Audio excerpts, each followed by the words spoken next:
जो पानी से नहाता है वो लिबास बदलता है, जो पानी से नहाता है वो लिबास बदलता है, जो पसीने से नहाता है वो इतिहास बदलता है। याद रखिएगा, जो पानी से नहाता है वो लिबास बदलता है और जो पसीने से नहाता है वो इतिहास बदलता है। Welcome my Hindi KN Hindi education channel में मैं आप लोग को स्वागत करता हूं और तहे दिल से धन्यवाद करता हूं। आप बहुत सारे वीडियो देखे होंगे। इस वीडियो में मैं एक छोटा सा कहानी लेकर के आया हूं जो बिगड़ते या फिर क्षतिग्रस्त होते घर को एक पिता ने कैसे बचाया है, अपने बेटी के घर को कैसे बचाया है, उससे लेकर के मैं एक कहानी रचा हुआ हूँ। इस कहानी को सुनिए आप ध्यान से। ये कहानी में क्या है, अब पिता जो है अपनी बेटी का घर कैसे उजड़ने से बचा लेते हैं, बिगड़ने से बचा लेते हैं, किस प्रकार से उसका घर उजड़ा जा रहा था और घर को कैसे बचा लेते हैं, ये चीज़ इस कहानी में बताया गया है। एक पिता थे जो अपने बेटी को शादी धूमधाम से करते हैं और धूमधाम से करने के बाद उनको ससुराल भेज देते हैं। ससुराल जाने के बाद पिता जो है निश्चिंत हो जाते हैं।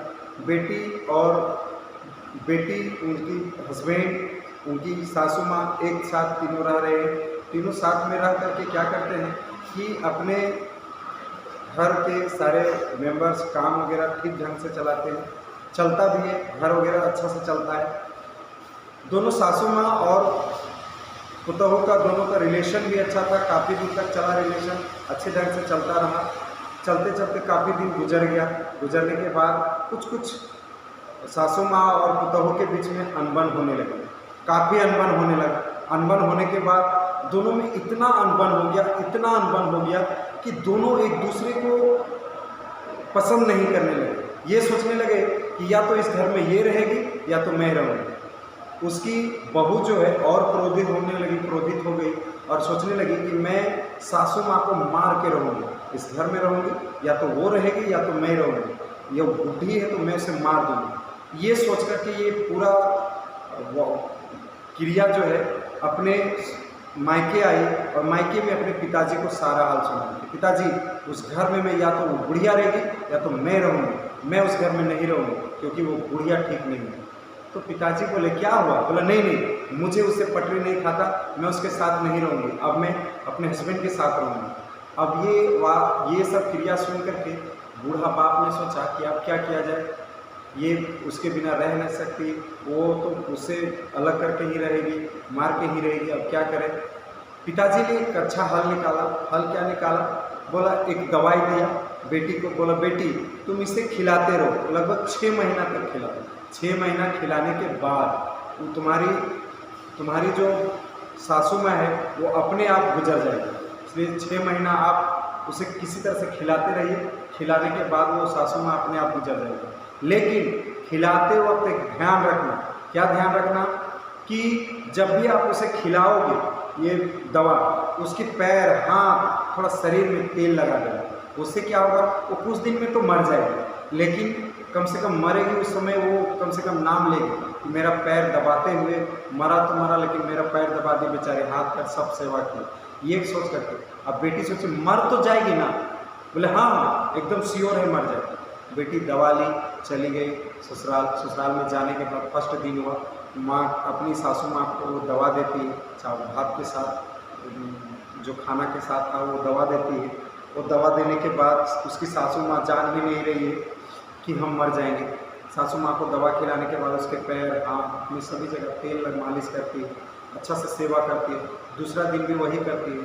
सासू माँ सोचती है कि ये पुतोहू क्या हो गया है, एकाएक चेंज कैसे हो गई। तो सासू माँ एक दिन 2 दिन अनबन था, धीरे धीरे सासू माँ का भी प्यार इसके प्रति आकर्षित होने लगा, दोनों का प्यार आकर्षित होने लगा। अब सासू माँ भी बेटी जैसा मानने लगी, अपने पुतोहू को सासू माँ भी बेटी जैसा मानने लगी। अब दोनों में प्यार बढ़ता जा रहा है और दवा वो खिलाते जा रही है रोज दिन। अब क्या हुआ, 6 महीना लगभग इसी तरह से क्रॉस कर गया। दोनों का संबंध इतना क्लोजली हो गया, इतना चेंज हो गया कि माँ बेटी में वैसा रिलेशन क्लोज नहीं होता, वैसा दोनों का रिलेशन क्लोज हो गया। अब क्या हुआ, वो पुतोहू सोचने लगी नहीं मुझे यही सासू माँ चाहिए, मुझे सासू माँ मरना नहीं चाहिए। अब वो अकबकाने लगी, क्योंकि 6 महीना करीब आ रहे थे तो उसकी सासू माँ चल बसती, और ये इनका प्यार जो काफ़ी गहरा हो चुका था। तो ये देख करके वो फिर पिताजी के पास गई, बोलते पिताजी मुझे ऐसी दवा दीजिए जिससे मेरी सासू माँ जिंदा हो जाए। अब इनके पिताजी बोलते बेटी मैं तो तुम्हें मरने वाला दवा दे चुका हूँ, वो तो तुम्हारी सासू माँ अब तक मर जाएगी, अब उसे मैं बचा नहीं सकता। अब उसकी बेटी जो है खूब रोने लगी, इतना रोने लगी कि सोचो मत। बोले नहीं पिताजी मैं माँ के बिना जिंदा नहीं रह सकती, मुझे माँ चाहिए, बस किसी तरह से मुझे माँ चाहिए, जिंदा चाहिए, मुझे मरना नहीं चाहिए। अब उनके पिताजी सोचते हैं कि चलो भाई बेटी का घर सुधरेगा।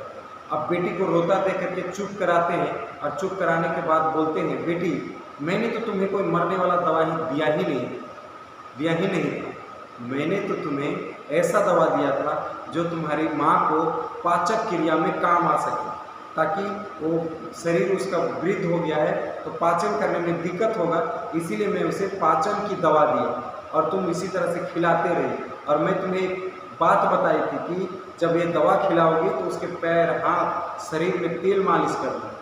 तो मैं इसलिए ऐसा बोला कि तुम दोनों में प्यार बढ़े, संबंध बढ़े, रिलेशन बढ़े, और तुम दोनों का प्यार फिर पहले जैसा हो।